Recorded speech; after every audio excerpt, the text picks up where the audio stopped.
My story is a bit unique.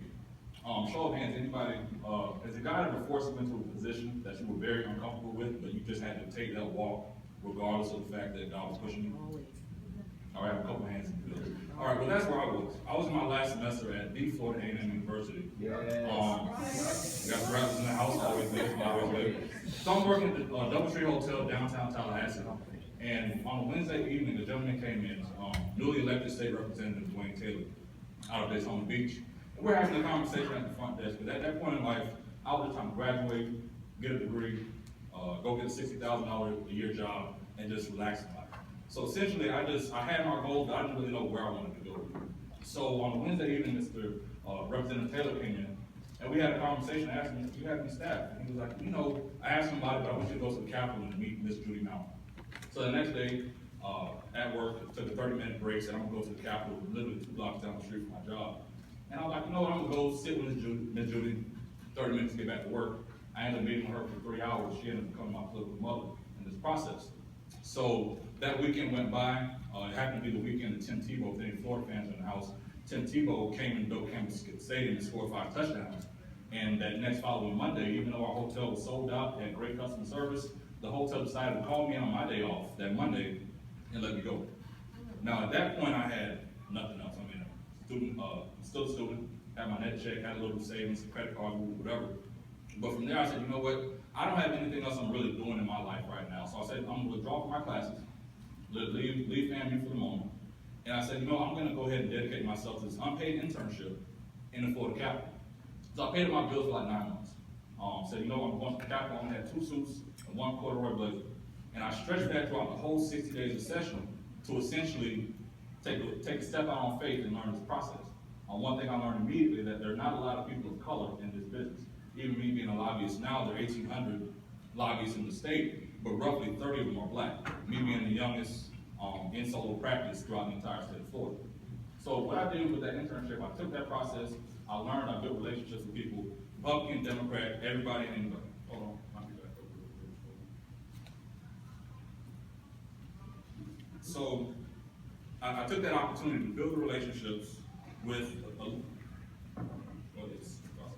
I took the opportunity to build relationships and learn the process. And the biggest thing to me was I knew that I was taking my individual walk, and I knew I had the financial limitations to where I couldn't really do what I wanted to do, but I knew I had to at least keep going on what I saw as a vision for where I wanted to be. So from there, after an unpaid internship, I ended up working at a law firm, started off as a research assistant, and within 5 years, I became their government affairs director. Then on May 22nd, 2014 at 4:03 p.m., I'm at my desk and I'm just going through Facebook, Instagram, and everything else, and a spirit just came over me and said, eliminate all distractions and find your purpose. And at that point, I'm sitting here getting kind of choked up sometimes about some good going. All right, thank you. So at that point in my life, I was like, I don't know where I'm going to be, so I'm going to take a fast. I'm going to fast away. I'm going to lock everything away, no social media.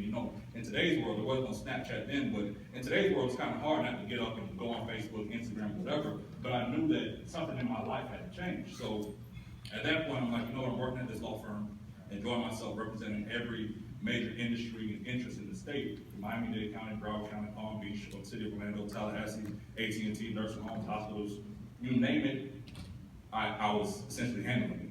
So from there, let me just try to get this up for you guys. Sorry about the delay here. From there, I took that fast, and in September of 2014, I said, I'm gonna just take my step out on faith. I'm gonna leave my comfortable job. Because sometimes when you're really comfortable, God will continue to push it. So at that point, I'm like, I'm in this position, I'm being pushed out, but what I realized is when I'm walking through the Capitol, I'm one of maybe 30 black people I see in a day. There may be 5,000 people in and out of the Capitol. There are 160 members in the legislature, 40 in the Senate, 120 in the House, but still, a black face is you either get walked by, or people who acknowledge you and know you, they address you.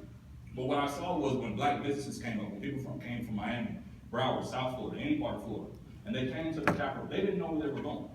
So what I said is, I'm gonna start my own company, I'm gonna start my own lobbying firm. I'm actually let this presentation go because I just can't get it up right now. Please excuse me for that.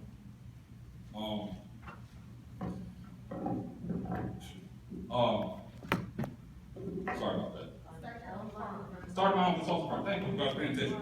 All right, so I started my own consulting firm Singleton Consulting, your solution. And essentially what my firm does is full service government affairs and multicultural outreach firm that focus on bridging the gap between underrepresented cultures of businesses and giving them a seat at the political table. The biggest thing is that a lot of us, we don't have the time or the resources to actually invest in the process or get through it. So what I want to do, real quick, I'm going to go through my 7 keys to the process, but real quick, to me there are 3 things that you need to be able to learn how to do that build mental toughness in being a successful lobbyist actually impacting or influencing this process. The first thing is show of hands. Does anybody know how to play chess? All right, we got a couple people.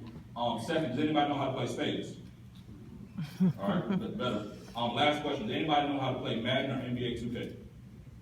All right, we got a couple people. So the majority of the room, from the synopsis of those games, you may not realize it, but they help you build mental toughness because they allow you to not only strategically plan, but you plan ahead. You're 3 or 4, maybe 5 steps ahead. On top of that, you know when to attack. You know when to retreat. You also develop a strategy on how to essentially win. And through the process, when you're trying to learn how to win, whether you're playing spades, maybe your partner doesn't know how to play, but you do. So you go through that process to where you're dealing with somebody who could have unconventional style, but you still find a way to win. You gotta get yourself the books. So you find a way to get it. Or if it's a sport game or chess, whatever it is, you end up working it.